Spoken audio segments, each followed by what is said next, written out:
함께 예배할 수 있음이 오늘을 살아가는 힘이 됩니다. 함께 사도신경함으로 예배 시작하도록 하겠습니다.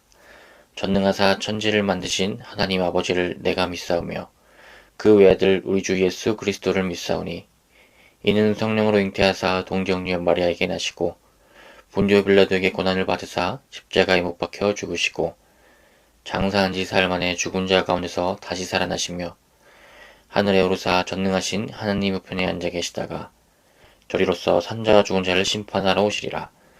성령을 믿사오며 거룩한 공회와 성도가 서로 교통하는 것과 죄를 사하여 주시는 것과 몸이 다시 사는 것과 영원히 사는 것을 믿사옵나이다. 아멘. 오늘 함께 읽을 말씀은 마가복음 16장 10절에서 13절입니다. 말씀 읽도록 하겠습니다. 마리아가 가서 예수와 함께하던 사람들이 슬퍼하며 울고 있는 중에 이 일을 알림해 그들은 예수께서 살아나셨다는 것과 마리아에게 보이셨다는 것을 듣고도 믿지 아니하니라. 그 후에 그들 중 두 사람이 걸어서 시골로 갈 때에 예수께서 다른 모양으로 그들에게 나타나시니 두 사람이 가서 남은 제자들에게 알리었으되 역시 믿지 아니하니라. 아멘. 재밌는 철학적 질문 중 하나가 한 나무가 숲에 쓰러질 때 그 주위에 아무도 그 소리를 들을 사람이 없다면 그래도 소리가 날까요? 라는 질문입니다. 그러면 우리는 당연히 소리가 난다고 생각하게 됩니다. 그러나 그것은 과학적 설명이 아닙니다. 왜냐하면 그 소리나 진동을 느낀 사람이 없다면 사실 그 소리는 나지 않은 것과 별반 차이가 없습니다. 마가복음의 결말이 이런 느낌입니다. 예수님께서 죽은 자들 가운데 살아나셨을 때 그 누구도 이 일을 믿지 않고 전하지 않는다면 예수님의 부활은 능력이 있습니까? 라는 질문을 하는 것 같습니다. 마가복음에서는 16장 한 장에서 부활하신 예수님이 등장하십니다. 처음에는 근데 마리아에게 나타나세요. 막달라 마리아에게 나타나시는데 마리아가 부활하신 예수님을 보고 제자들에게 가서 전합니다. 그런데 제자들이 믿지 않아요. 그런데 믿지 않는데 제자들은 부활하신 것도 안 믿는데 이 마리아에게 나타나신 것도 안 믿어요. 둘 다 안 믿는 거예요. 두 번째는 예수님이 미상의 두 명에게 등장하시는데 이 두 명도 제자들에게 와서 말합니다. 예수님이 부활하셨다고. 그런데 제자들은 여전히 믿지 않습니다. 그러자 부활하신 예수님이 나타나셔서 이들을 꾸짖으십니다. 이 모습은 매우 중요합니다. 우리에게 두 가지 메시지를 주고 있습니다. 첫 번째는 우리가 오래 믿었다고 중요한 믿음의 부분이라고 나 자신을 생각하는 순간 내가 하나님의 일을 멈출 수 있다는 위험을 가지고 있다는 것을 생각하고 행해야 됩니다. 제자들은 자신들에게 먼저 나타나실 것으로만 생각했기에 다른 곳에서 예수님의 사역을 믿지 않았습니다. 생각하지도 않았어요. 한 글에서는 이 현상을 이렇게 비유합니다. 기독교가 대한민국에서 유교의 옷을 입었는데 이런 실수를 반복한다는 거예요. 자꾸 중진들이 생각하는 일이 아니면 작은 일로 치부하고 자신들이 중요한 일을 하고 있다는 생각에 매료돼서 교회를 운영한다는 거예요. 그러면 교회가 믿음을 유산으로 내려주는데 실패하고 맙니다.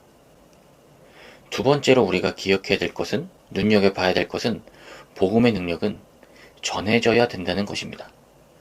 많은 분들이 알고 있듯이 우리나라도 수많은 선교자와 수많은 순교자로 세워진 교회입니다.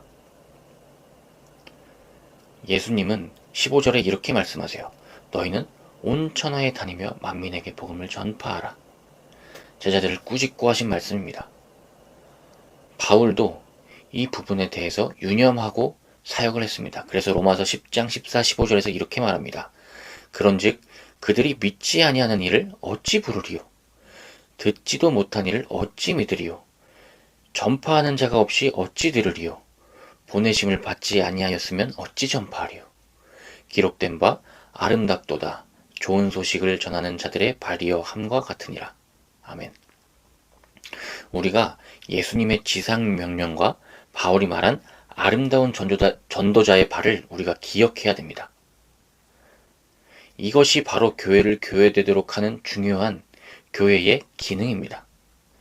예수님의 복음 명령을 우리가 소중히 여긴다면 그 복음을 전하고 그 복음을 들은 자들을 위해서 우리는 교회의 시스템을 고민하게 됩니다. 교회는 그렇게 외부적인 활동을 통한 시스템으로 시작해서 내부적인 시스템을 하나하나 만들어가고 그 일을 소중히 여기게 되는 거죠. 그러나 교회가 권위나 유교적인 색채를 많이 띠게 되면 위에서 말씀드린 글의 연속인데 내부적인 시스템에 머물게 된다는 겁니다. 내부에서 시작하면 내부의 시스템에 머물게 된다는 거예요. 내가 소중하고 우리가 소중하고 나를 구원한 예수님만 생각한다는 거예요. 그래서 하나님의 일을 축소시킨다는 겁니다. 오늘 말씀을 묵상하면서 저도 많이 뜨끔한 부분이 있었는데 마지막으로 이 말씀을 나누고 마치려고 합니다. 예레미야애가 3장 22절 23절입니다. 여호와의 인자와 긍휼이 무궁하심으로 우리가 진멸되지 아니함이니이다. 이것들이 아침마다 새로우니 주의 성실하심이 크시도소이다. 여기서 성실하심이 사실 페이스풀니스입니다. 어떤 거냐면 성실하심이 신실하심입니다. 사실 믿음과 사랑 이 두 단어가 우리는 성실함으로 가득 차 있다는 것을 배제해서는 안 되고 외면해서는 안 됩니다. 이 단어가 하나님의 측면에서 쓰일 때는 신실함인데 신실하게 우리를 지키고 계신다는 것은 사실 성실하게 우리를 지키고 계신다는 것입니다. 성실함으로 가득 차 있다는 것입니다. 마찬가지입니다. 우리의 믿음, 우리의 사랑, 십자가를 향한 겸손의 양은 우리의 성실한 그 움직임, 아름다운 소식을 전하는 전도자의 발, 지상 명령을 수행하는 우리의 마음가짐, 이것으로 측정될 수 있습니다. 그러니까 우리가 오늘 기억해야 될 것은 우리가 오래 믿었다고 잘 믿는 것이 아닐 수 있다는 것을 생각해야 됩니다. 오래 믿은 자일수록 큰 실수를 할 수 있다는 것을 기억하고 우리가 믿음을 유산으로 물려주기 위해서 복음을 전하기 위해서 어떤 것을 해야 될까라는 고민을 부활하신 예수님을 만나서 하는 그런 하루가 되었으면 좋겠습니다. 함께 기도하겠습니다. 주님 감사합니다. 우리가 오래 믿었다고 잘 믿는 것이 아님을 생각하기 원합니다. 오래 믿어서 오히려 다른 믿음을 우리가 축소시키며 나 자신이 괜찮다고 스스로 위안 삼는 것은 아닌지 돌아봅니다. 제자들의 모습, 그 꾸짖음 받는 제자들의 모습이 나의 모습은 아닌지 생각해봅니다. 하나님, 나의 믿음이 다시 한번 겸손해지고 하나님의 일하심에 있어서 우리가 더 겸손히 더 낮은 자리에서 더 성실함으로 나아가기를 원합니다. 주님 우리의 마음을 지켜주시고 우리의 하루 가운데 오늘도 겸손해진 하루 될 수 있도록 도와주옵소서. 감사합니다. 예수님의 이름으로 기도드립니다. 아멘. 하나님의 성실하심이 그 신실하심이 우리 삶 가운데 나타나고 있습니다. 우리도 하나님을 사랑하는 그 믿음이 우리의 성실함으로 나타나야 됨을 고백합니다. 오늘 하루도 주님 안에서 건전한 좋은 고민과 그런 신앙의 일들이 발전이 일어나기를 주님의 이름으로 축원드립니다. 감사합니다.